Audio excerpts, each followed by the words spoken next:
everyone and welcome to this playthrough for Rookie Division in the Metro Open Tournament. All the holes is new. Parc De Paris is called. This video is sponsored by Golf Clash and Playdeming, and look down in the video description down below and you can see timestamp to all the holes in this playthrough. So you don't have to watch hole 1 if you don't want to. You can skip through to hole number 6 for an example.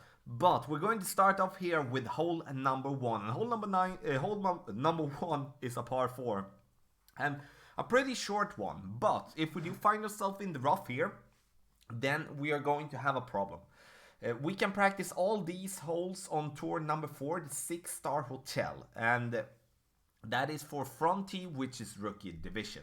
You will be able to watch here on the channel direct like hole guides. You will be able to get text guides and stuff like that. But we're going to start off with our drive, and I'm going to play with the extra mile, and then I'm just going to play myself over here.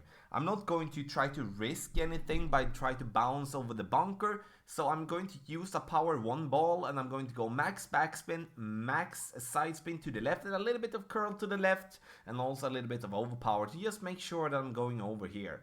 If we want to stay away from overpower, we can use a power 3 ball, a Titan for an example, or a Kingmaker. But in the end, in Rookie Division, we are not going to spend those balls, in my opinion. I think we should be spending power 1, power 0 balls, which is going to be better in my opinion here. Of course, par 5, then we need maybe some power 3 balls or something like that.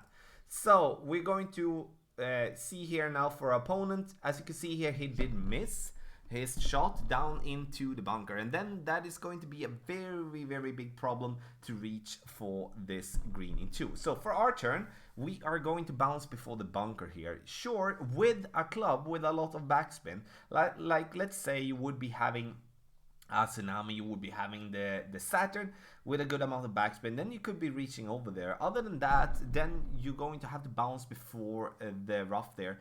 So as you can see, it's slightly uphill with the bounce, and it's also the fairway kind of slopes down to the left, so we need to adjust for that already from the beginning. So we're going to adjust this one 2 rings for being in almost minimum distance of our club, a little bit more than minimum distance. No backspin, no side spin, no top spin, and just letting the ball roll, coming nicely there to the pin. So there is hole number 1, ladies and gentlemen, and we're going to go directly to hole number 2. And hole number 2 is going to be a par 3, and I'm going to decide to play this one from this position right here. The reason I do so is because the bounce is going to be very consistent for us here. We don't have to gamble with a lot of bounces that we do have on the right side, and also need to have a lot of curl here. It's going to be enough to go with side spin and also a little bit of backspin. 2 bars of backspin, max side spin to the right there, and the right side spin there is for taking away the risk of playing in the rough there on the right. 1.5, we're going to add 10% extra as well, so we're going to play this 0.8 rings from the distance that we are in there. And we do hit it perfect, and it's going to oh my god, that was a going to come in nicely there, and going to give ourselves a very close one to the hole in 1. 0.84, not that often that we are so close on this new par 3. And so yeah, our opponent here is going to do the same, going to bounce there, but as you can see, he's using a basic ball, also using a ball with less backspin, and also, like as you can see on the right side there, is very bumpy. So if you're going to play there, you need to have a club with curl. You also need to be prepared of not ending up where you actually were aiming, because it's so bumpy. Our opponent gets it, and it gets in the hole. Well done to our opponent there for hole number 2.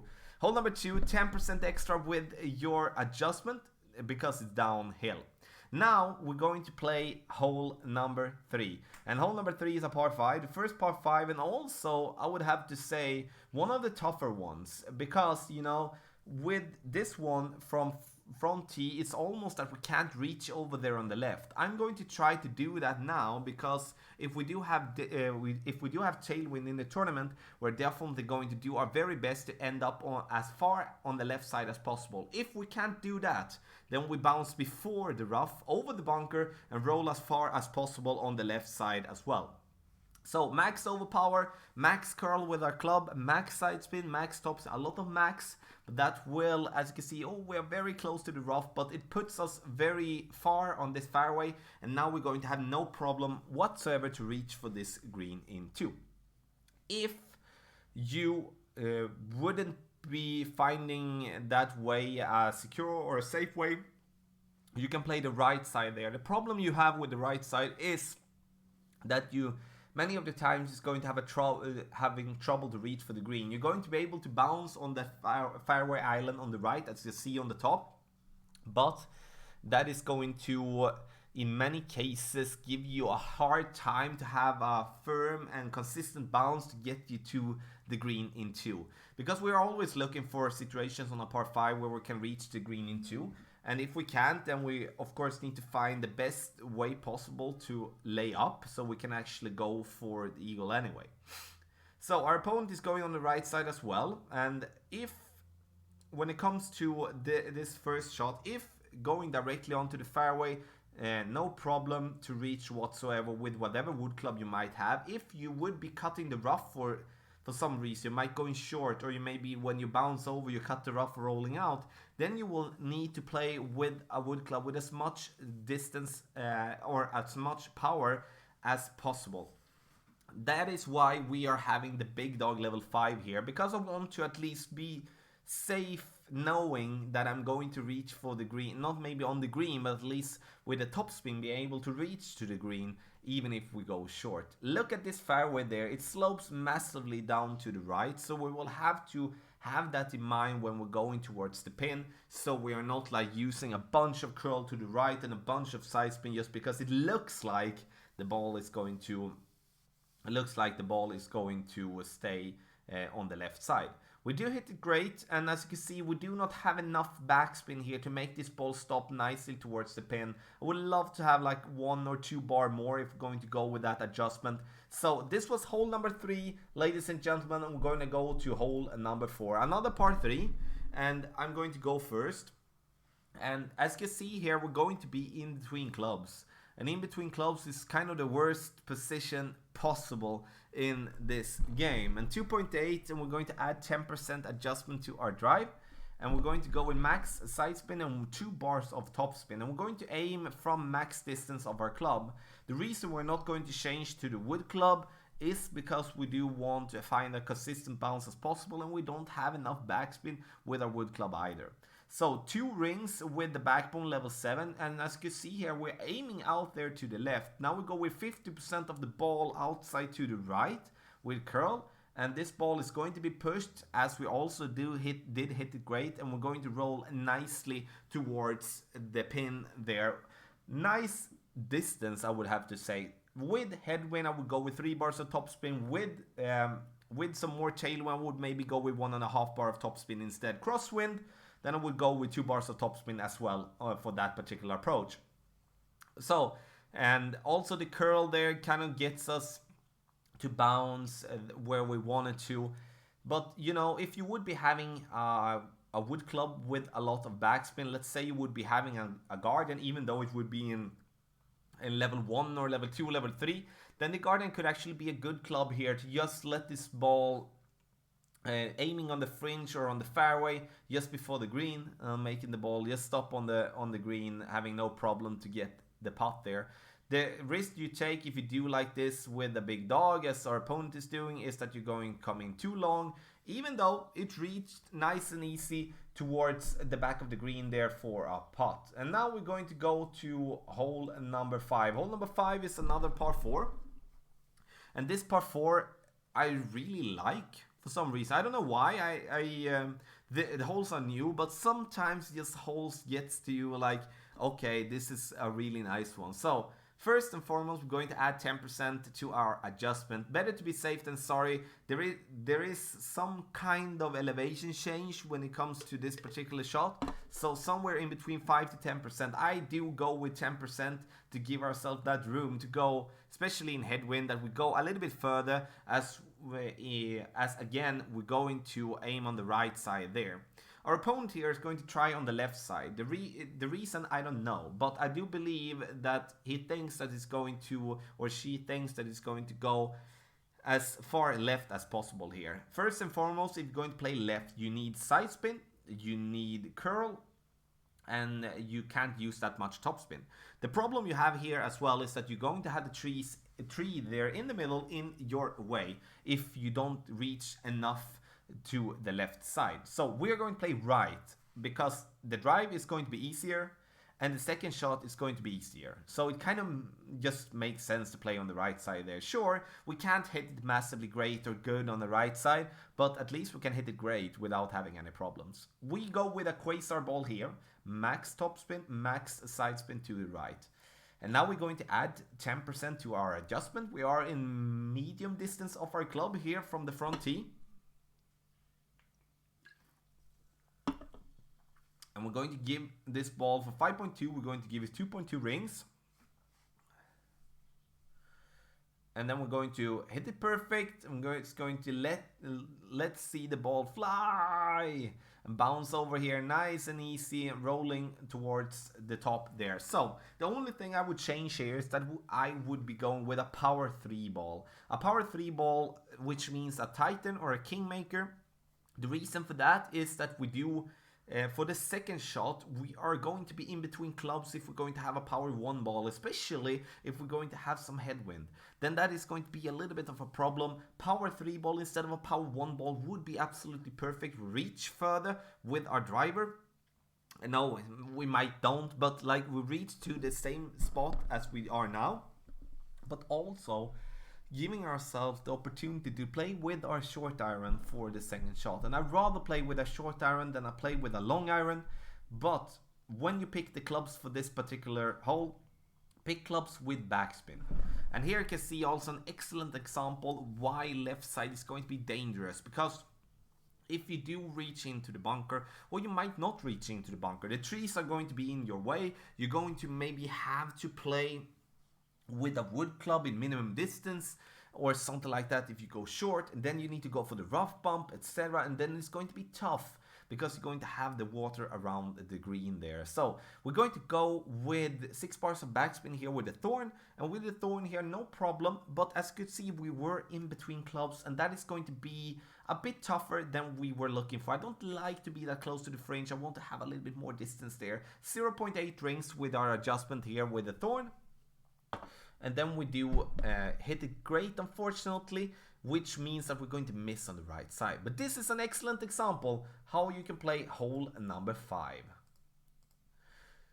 Then we go to the second par 5 of the Parc De Paris, and also hole number 6 of the tournament, Metro Open. And that is this one. And this one is going to be, I would have to say that this is a pretty simple one, but you can make it very, very tough by not looking at the course. So, first and foremost, we need to find a way to bounce over the rough and bounce over the bunker. And that we can do with an extra mile. We can't do that with a quarterback. We can't do that with the rocket. So it's very important that you go with the club that do have at least 4.5 bars of topspin, so you don't have to risk that much for that for your drive. So our opponent here is going to go with max topspin here, but also does forget to adjust that little tiny bit of extra, because we also need to add 10% extra to our adjustment here. So for our turn now we're going to play with a power 3 ball, because we do want to have the opportunity to reach nice and easy for the second shot. So not that much for the drive, but for the second shot. Max topspin and max side spin to the left.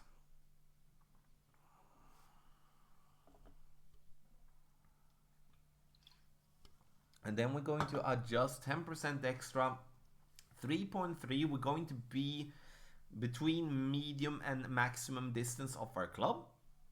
And we're going to give ourselves around, let's say, 1.5 rings here. So we're kind of over adjusting a little bit, but we also counter for the risk of hitting the ball great to the right side, so we still bounce over. But you can see we still have a little bit of room on the fairway, definitely room over the bunker, and now we have no problem to reach for the green too. But now it comes to the tricky part of this hole. It's like we have a bunch of trees just before the green. How can we manage to get either through it or around it?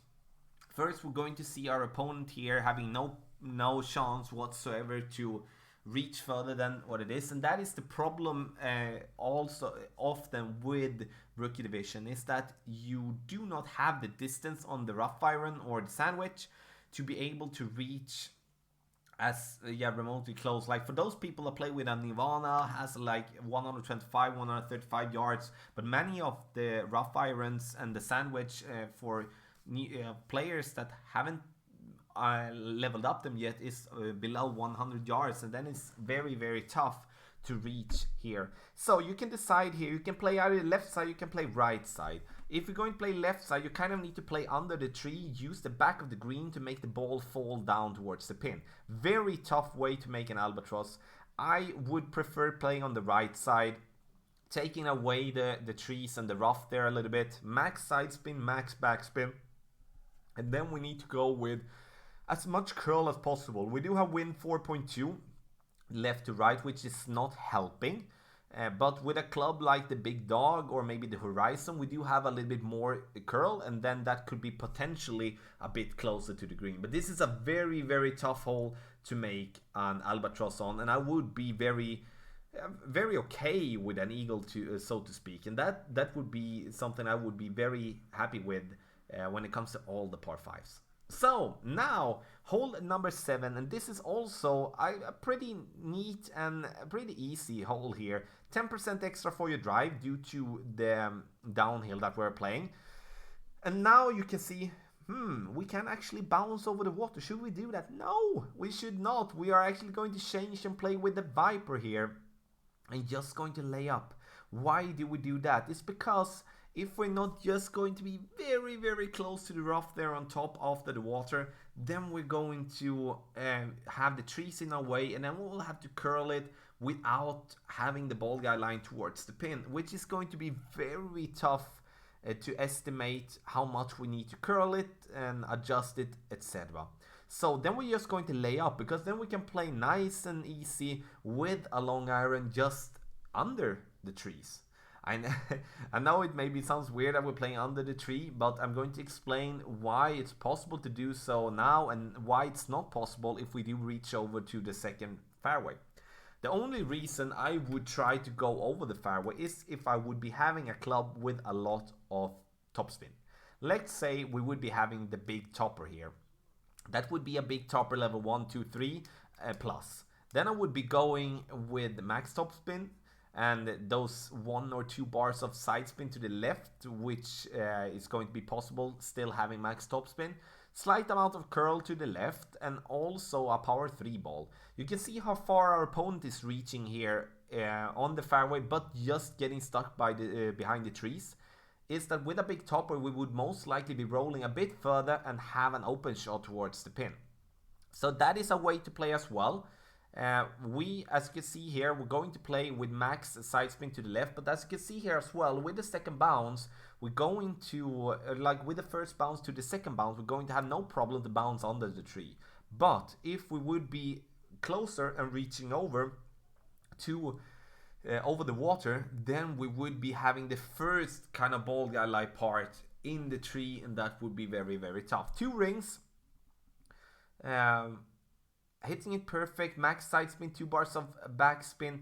We're coming in a bit short and should be taking away 1 bar of backspin, but as you can see, rolling up and just having that little hill to come up with there in the end. So that was hole number 7, and we're going to go to the last par 3 of this playthrough. This is hole number 8, and this hole might look very easy, but it's not, because now we really need to find a consistent spot for our bounce. And that is something that is very hard to do because you only have 30 seconds on you. So you really need to find that spot kind of right away to be able to adjust. Our opponent here is going to decide to go in the middle and just with some curl. I don't blame him because he's using a basic ball and it's hard to play these type of shootouts without side spin. Makes it very well from that distance. And as you can see there on the green, it's massively downhill in the beginning, which is going to give you a very tough time with too much of backspin. Then you're going to have a wedge just below the green. Sure, you should be making that one anyway, but in the end, it's better to be up there on the green, make it nice and easy. So we're going to go with max side spin to the right, and we're going to change and go with 3 bars of backspin, not 4, as you can see there directly. 3 bars of backspin is going to allow us to just get a nice and steady speed up there towards the pin. And as you can see here, I'm looking at the firm bounce, and I really do like to play on the right side here. It gives us a very firm bounce. Go with 1 ring for 1 ring, so 101. It's a little bit too much. Should be playing this one 0.6, 0.7 rings. It's a very small margin there, but as you can see, the speed comes up very nicely, but will go too much to the right. Add 10% to your to your shot there for your first shot on the par 3, then you're going to be golden. But the par 3s in this tournament is not really hole-in-one holes, in my opinion. Might have hole number 2 as a hole-in-one hole, but other than that, try to get the birdie and be happy. Last but not least, we're going to end up with the toughest hole in the tournament, and I really do like this one as well. The drive needs to be played on this island here, because if you do choose the right path, you're not going to be able to reach for the green because you have a bunch of trees in your way, and there's going to be impossible for you to shoot through the trees and land it nicely on the green. So then we need to play in the center here. 10% extra. Sorry, no extra. My bad. No extra with your drive, and we are adjusting that one for around 1.2, 1.3 rings. Max side spin to the right, and also max backspin, 2.5 bar backspin. The reason I do that is I want to get control of my ball when it bounces, because when we're bouncing uphill, we sometimes can get this really, what can I say, this roll that just gets that you're getting shot through a cannon, and will roll over the fairway down to the bunker, and then you have no problem to no possibility to reach for the green too. So our opponent here is going to go with as much topspin as possible, and I don't blame him. I would be going with the same. Power 3 ball is absolutely necessary here on hole number 9, because other than that, it's going to be absolutely just the way for you to play yourself up nice and easy, and then try to wedge it in from distance. We are going to go for the green here. We do have the big dog, which is absolutely necessary due to the distance and also the topspin. As you can see, I'm kind of trying to measuring out when it comes to overpower, to take a look of where my if I hit it perfect or hit it great, where I'm going to be on the fairway there. So I'm going to be on the left side a little bit there, and I'm going to max side spin to the right, and max topspin, max curl, and max overpower, and then try to get this ball as close to the green as possible. As you can see, we are very, very close, and this is a shot that we should be making all day and every day. So have in mind when it goes to this both first shot and then second shot, that you need to be first and foremost as close to the top on this island with your drive as possible. Second shot, you need distance. The more distance you have, the better it's going to, or the easier it's going to be for you to get this ball to the green too. If you do have, maybe you have been lucky to unlock the Cataclysm level 1, choose that one instead of the big dog. You might have the Horizon in a better level, you can choose that one as well. Important is that do not pick the Sniper, the Guardian, or the Viper, because those clubs is not going to cut it, and then you will have to play yourself up, and then have to not gamble, but at least giving yourself a try from distance. And then we never know, we can't know for certain if we're going to be able to wedge it in from distance. So Last but not least, we're going to try to dunk this one. We're just going to aim straight in the hole here and let this ball do the work. So this was the playthrough for Rookie Division in the Metro Open Tournament. All the holes are new. And from Parc De Paris, as it said, they are going to be on tour number 4, the 6-star hotel, if you want to practice them. So you can actually take a friend, play a friendly, and just have some fun enjoying the new holes. If you do have any questions, please make a comment in the comment section below. Also, sign up through patreon.com/golf-tommy for text guides and training sessions. This video here is sponsored by Golf Clash and Playdemic. Good luck in the Metro Open Tournament.